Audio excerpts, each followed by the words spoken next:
सहनाववतु सहनौ भुनक्तु सह वीर्यं करवावहै तेजस्विनावधीतमस्तु मा विद्विषावहै। ओम शांति शांति शांति। वैदिक जीवन पद्धति की इस कक्षा में आप सबका हार्दिक स्वागत है, अभिनंदन है। ब्रह्मचर्य का प्रकरण चल रहा है जिसमें हम आचार्य अभय देव जी के वैदिक ब्रह्मचर्य गीत में अथर्ववेद के ब्रह्मचर्य सूक्त का स्वाध्याय कर रहे हैं और जिसमें पहला मंत्र हमने कुछ समझने का प्रयास किया और बहुत ही उत्तम बात कही है। ब्रह्मचर्य की इतनी खुली परिभाषा, ब्रह्मचर्य की इतनी महिमा इतने सरल शब्दों में यदि अन्य कहीं खोजा जाए तो शायद मिलना असंभव होगा। तो हम इसको बहुत अच्छी प्रकार से समझें और यह तथ्य बिल्कुल सत्य है, इसमें कोई शंका या कोई संशय का प्रश्न नहीं उठना चाहिए। वास्तव में यदि ब्रह्मचर्य पूर्वक अपने जीवन को व्यतीत करते हैं तो ये सारे हमारे देवता, हमारी जो इंद्रियां हैं और इस संसार का जो भी वैभव है उसको हम प्राप्त कर सकते हैं और अपने त्याग तपस्या से माता पिता गुरु आचार्य को तृप्त कर सकते हैं। यही बात इस प्रथम मंत्र में कही गई है। आपको सबको याद है, एक बार पुनः उच्चारण करेंगे मिलकर के। ओम ब्रह्मचारिष्यन् चरति रोदसी उभे तस्मिन् देवाः सम्मनसो भवन्ति सदा धार्य पृथिवीं दिवं च सा आचार्यं तपसा विपर्ति। बहुत उदात्त भाव से यहाँ पर हमने मंत्र का एक पद समझने का प्रयास किया था, सदाधार पृथ्वीं दिवं च। तो यह जो ब्रह्मचर्य का पालन करने वाला साधक है वह पृथ्वी लोक को, देवलोक को धारण करने वाला हो जाता है। उसी की आगे व्याख्या करते हुए आचार्य जी लिख रहे हैं, देव और पृथ्वी के बीच में तीसरा अंतरिक्ष लोक भी है, वो भी समाया हुआ इसमें। अतः यूं कहना चाहिए कि ब्रह्मचारी तीनों लोकों को अर्थात इस त्रिलोकी को धारण किए हुआ है। जैसे कि हम वस्त्र धारण करते हैं, मानो देव और पृथ्वी को ओढ़ने और बिछौने की तरह ओढ़ा और बिछाया हुआ है। पर यह दृष्टांत भी कुछ न्यून रहता है, पूरे आशय को नहीं प्रकट करता। यहां धारण करना ऐसा है जैसे कि मैंने शरीर धारण किया हुआ है। इस वाक्य में धारण करने से मतलब लिया जाता है जो पूर्ण ब्रह्मचारी है उसने और उसी ने ही वास्तव में शरीर को, देह को धारण किए होता है। अतएव शरीर के मरने से हम मरते हैं, शरीर की वासनाओं से संचालित हुए हम चलते हैं। इस स्थूल संसार में स्थूल शरीर के द्वारा जकड़े हुए, बंधे हुए कठपुतली की तरह बेबस नचाए हुए प्रतिक्षण हिलडुल रहे हैं।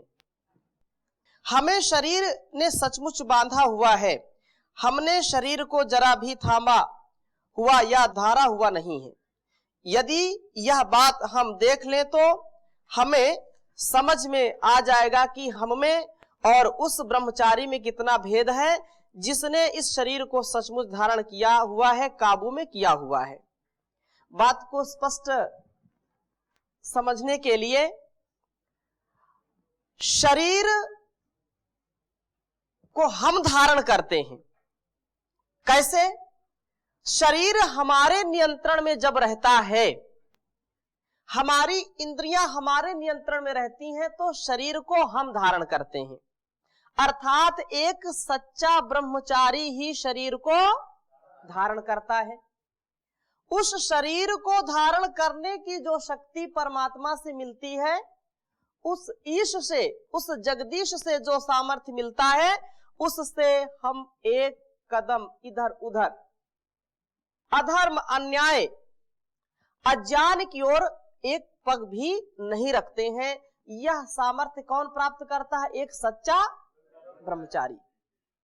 लेकिन वे लोग शरीर को धारण नहीं करते, बल्कि शरीर उनको धारण कर लेता है। कैसे? जिनकी इंद्रियां वश में नहीं है, जिनकी रसना और वासना वश में नहीं है, वे लोग शरीर की पूर्ति में लगे रहते हैं, इंद्रियों की आसक्ति में अपने ऊर्जा को नष्ट करते रहते हैं। तो शरीर का जो भोग है, उस भोग की जो वासना है, उसमें अपने आप को झोंकते रहते हैं।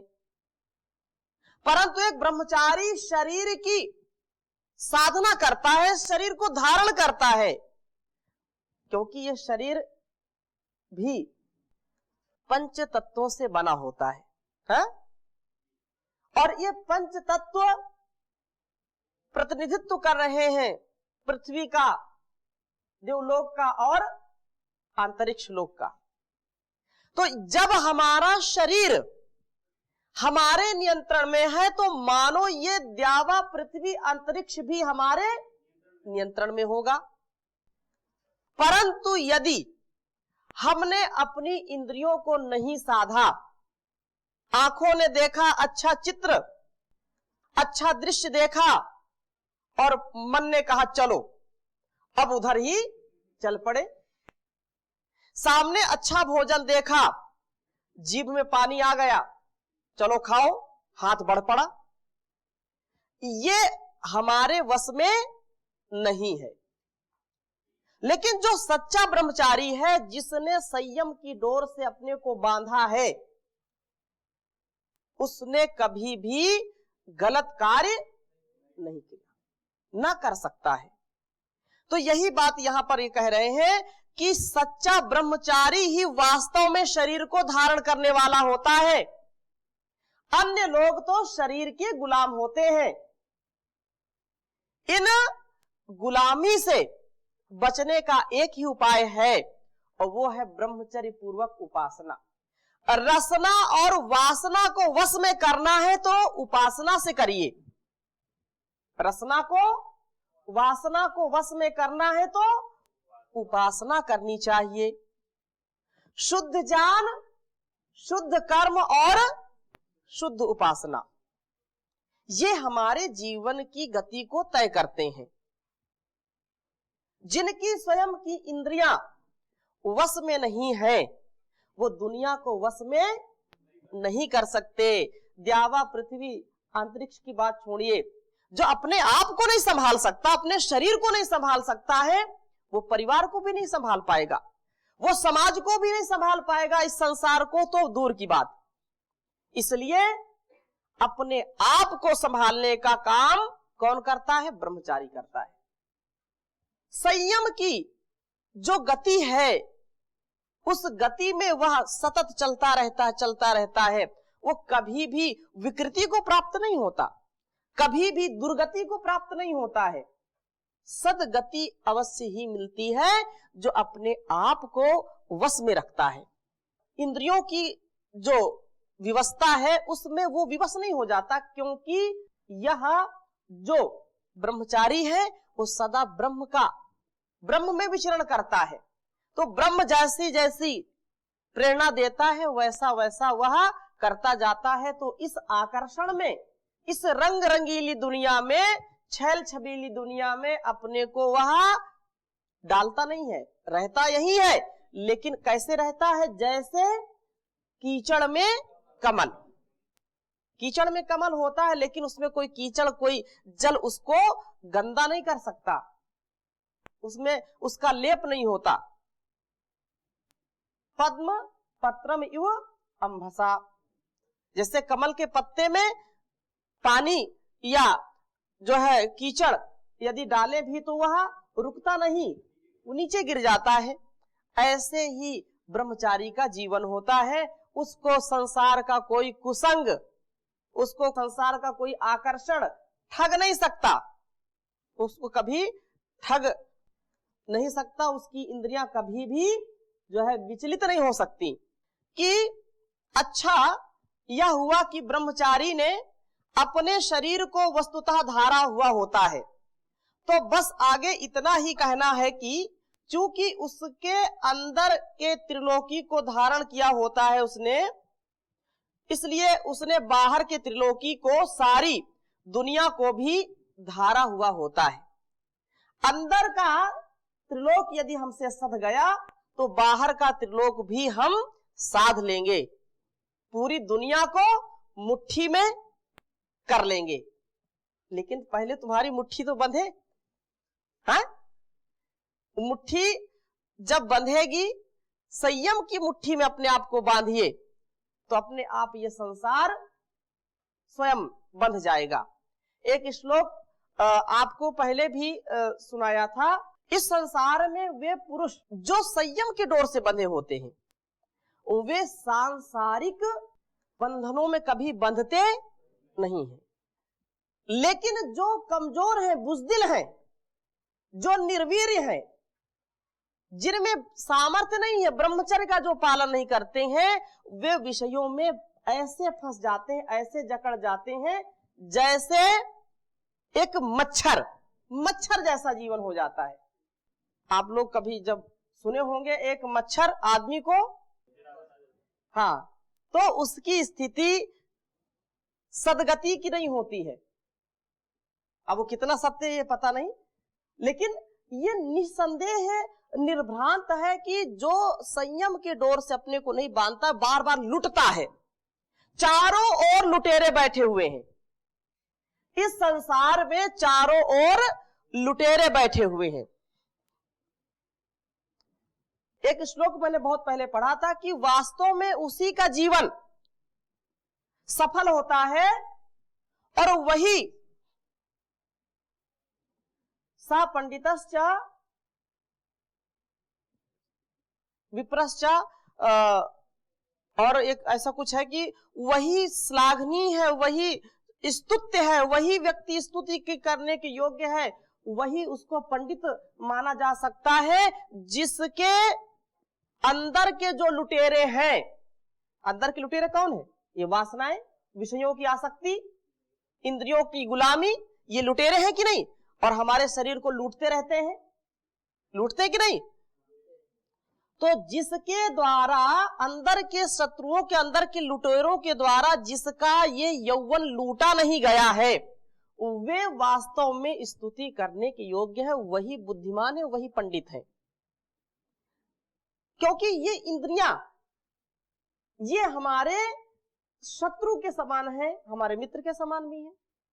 हमको बिल्कुल निचोड़ देते हैं यदि हम इनकी गुलामी करते हैं। हमारा जो सार है उसको बेकार कर देते हैं, निसार कर देते हैं, तेज ओज को छीन लेते हैं, हमारे शारीरिक बल को, आत्मबल को ऐसे लूट लेते हैं जैसे एक धनाढ्य व्यक्ति के यहां डकैती पड़ जाती है तो सारा माल उसका लूट करके लेके चले जाते हैं। एक क्षण में हमारी जो संपदा है वो हमसे दूर हो जाती है। इसलिए बहुत नितांत आवश्यक है कि हम अपने आप को संभाल के रखें। अपने आप को संभाल लिया तो ये सारा जग संभल जाएगा। यही बात ये यहां पर कह रहे हैं। परंतु ये बात इतनी आसानी से समझ में आ जाए तो फिर कहने ही क्या है। जान बूझ नर करे ढिठाई, जानते हुए भी, समझते हुए भी हम उन्हीं विषयों की ओर उन्मुख होते रहते हैं ऐसे दृश्यों को ही पसंद करते हैं, ऐसे लोगों को ही पसंद करते हैं जहां मेरे स्वार्थ की पूर्ति होती है। स्वार्थ में हम परेशान रहते हैं, जहां मेरी इंद्रियों की तृप्ति होती है। लेकिन ये इंद्रियां इस बात को समझ लीजिए कि इनके पीछे पड़ गए, इनके चक्कर में आ गए, इन्होंने आपको यदि गुलाम बना लिया तो कोई बचा नहीं सकता। भोगा ना भुगता वह में भुगता। ये शरीर तो मिला है भोग के लिए। ये शरीर किसके लिए मिला है? भोग के लिए। बिना भोग के कोई रह नहीं सकता। लेकिन भोग हम नहीं भोगते, बल्कि भोग सब मिलकर के हमको ही भोग लेते हैं। हाँ भाई, मिठाई खाना चाहते हैं, लेकिन इतना मिठाई खाई, इतनी मिठाई खाई कि मिठाइयों ने भी हमको खाना शुरू कर दिया। फिर मधुमेह, डायबिटीज, अनेक प्रकार के रोग उत्पन्न होने लगते हैं। तो जो रसना की वासना है, उस वासना ने हमको डस लिया होता है, अपना काम वो कर दिया होता है। एक श्लोक बहुत ही अच्छा है कि यदि अपने जीवन को अच्छा बनाना चाहते हैं तो ऐसा जीवन जीना चाहिए। मैं आपके सामने इसको रख रहा हूं, आर्या छंद में है, और लिख लीजिए। विषय गणः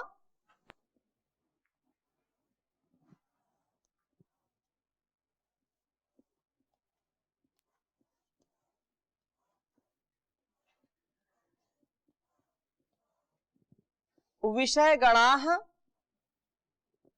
का पुरुषम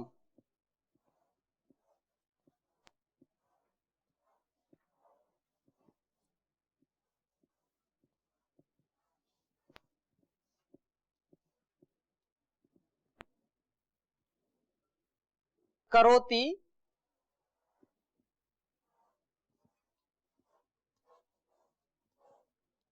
का पुरुषम करोति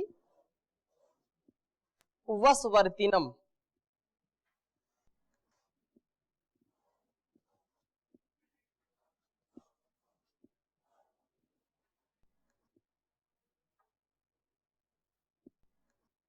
वशवर्तिनम न सत्पुरुषम।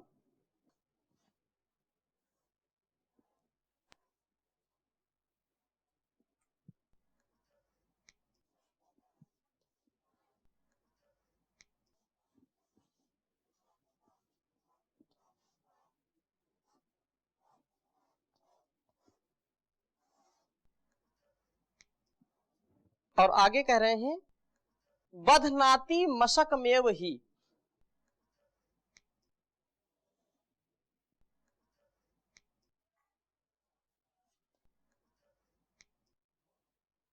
बधनाति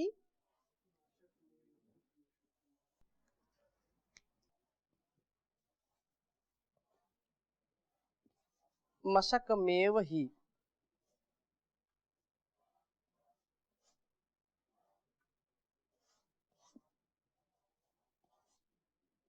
लूता तंतुर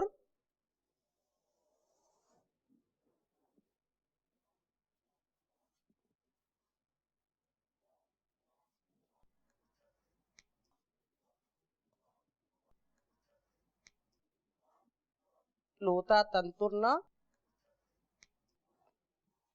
मातंगम।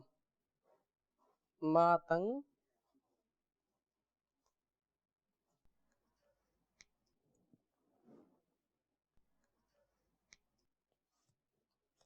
आर्य छंद में है, एक बार उच्चारण करेंगे। विषय गणः का पुरुषम करोति वशवर्तिनम न सत्पुरुषम। बधनाति मशकमेव ही लूता तंतुर्न मातंगम। विषय गणः का पुरुषम करोति वशवर्तिनम न सत्पुरुषम।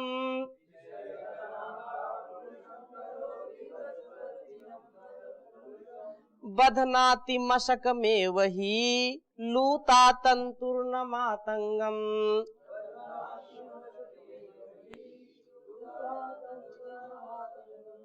बहुत स्पष्ट बात कही। हम जिस मंत्र का स्वाध्याय कर रहे हैं बिल्कुल इससे मिलता है, और इस बात का उपदेश किया है कि विषय गणा, इस संसार में यदि शरीर को हम धारण कर रहे हैं तब तो बहुत अच्छी बात है, और यदि शरीर हमको धारण कर रहा है तो जरूर एक ना एक दिन हम बंध जाएंगे। क्यों?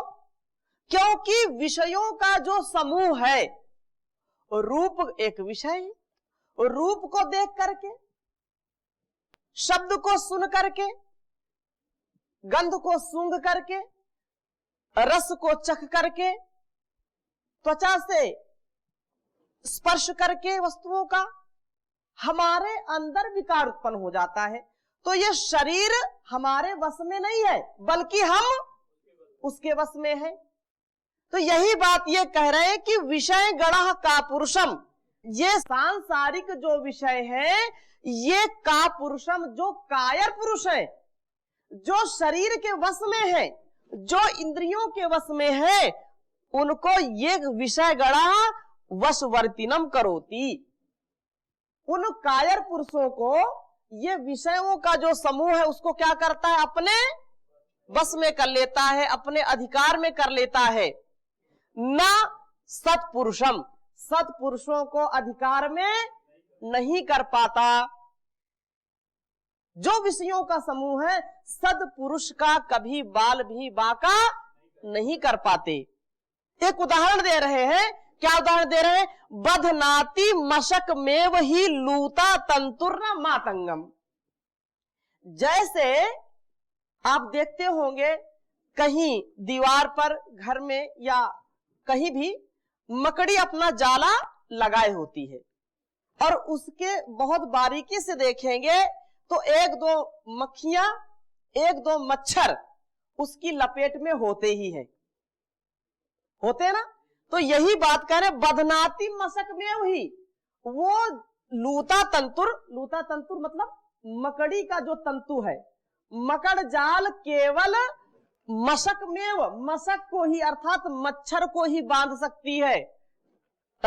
लूता तंतुर न मातंगम, हाथी को बांध सकता है क्या कोई? हाथी को मकड़ी के जाले से कोई बांध सकता है क्या? ऐसे ही जो सत्पुरुष हैं, जो ब्रह्मचारी हैं, जिन्होंने इंद्रियों को अपने वश में रखा है, शरीर को धारण किया है, शरीर से स्वयं धारित नहीं है, जो जिनका शरीर उनके नियंत्रण में है, वो हाथी जैसे हैं, अर्थात वो मकड़ी जैसे, मकड़ी के जाले में फंसने वाले नहीं है। तो ये संसार का जो मकड़ जाल है, इससे बचने का एक ही उपाय है, वो है इंद्रिय संयम, वो है ब्रह्मचर्य युक्त अपने जीवन को जीना, वो है अपने सारी जो गतिविधियां हैं उनको ज्ञान पूर्वक जीना। स्पष्ट हो गया? तो यही बात यहां पर वेद मंत्र कह रहा है कि जो लोग अपने शरीर को, अपनी इंद्रियों को वश में रखते हैं, वही इस पृथ्वी को, इस देव को और इस अंतरिक्ष को धारण कर सकते हैं। अन्य लोग धारण नहीं कर सकते हैं, उनका तो तुच्छ जीवन है। जो इंद्रियों की गुलामी करते हैं, मच्छर के समान उनका जीवन है। अब इससे बड़ी क्या बात कही जा सकती है? निर्णय हमको करना है कि मच्छर जैसा जीवन जीना है या हाथी जैसा मदमस्त जीवन जीना है। हाँ, तो व्यस्त रहो, स्वस्थ रहो, मस्त रहो, अपने जीवन को उपासना में व्यस्त रखो, अपने जीवन को सद लक्ष्य की ओर, जो लक्ष्य हमारा है उसमें सदा जो है लगे रहे, वह पूरा जीवन हमारा अच्छा हो जाएगा। आगे कह रहे हैं कि पिंड और ब्रह्मांड का ऐसा ही अविच्छेद्य संबंध है। पिंड और ब्रह्मांड का, ये हमारा शरीर क्या है? पिंड है, और हम ब्रह्मांड में ही हैं। जैसा आगे कहेंगे, यथा पिंडे तथा ब्रह्मांडे, इस शरीर को धारण कर लिया तो ब्रह्मांड को भी धारण कर सकते हैं। और यदि शरीर ही धारण नहीं होता तो ब्रह्मांड की हम बात ही नहीं कर सकते। हा? यह वैदिक ज्ञान का एक आधारभूत सिद्धांत है। इस सिद्धांत को यदि हमने समझ लिया कि जैसी शक्ति इस पिंड में है वैसी शक्ति ब्रह्मांड में है, इस शक्ति का संचय यदि हमने कर लिया, इसको अपने मुट्ठी में कर लिया, तो समझो ब्रह्मांड को अपनी मुट्ठी में हम कर सकते हैं। उसको माना कर लिया हमने। स्वामी रामतीर्थ जी ने सच कहा है कि यदि तुम दुनिया को हिलाना चाहते हो तो इस दुनिया को तुम ऐसी जगह से पकड़ो जो तुम्हारे सबसे अधिक नजदीक हो। अर्थात इस रहस्य इसी में है कि हम अपने आप को धारण करें। अपने आप को पकड़ लिया, अपने आप से नजदीक कोई है क्या? कोई नहीं है। जो लोग हैं जिनको हम अपना कहते हैं उन पर हमारा सदा अधिकार नहीं हो सकता। जिनको हम परम मित्र समझते हैं, परम हितैषी समझते हैं, जब स्वार्थ उनका पूरा नहीं होगा तो वही हमको शत्रु के समान ही समझने लगते हैं।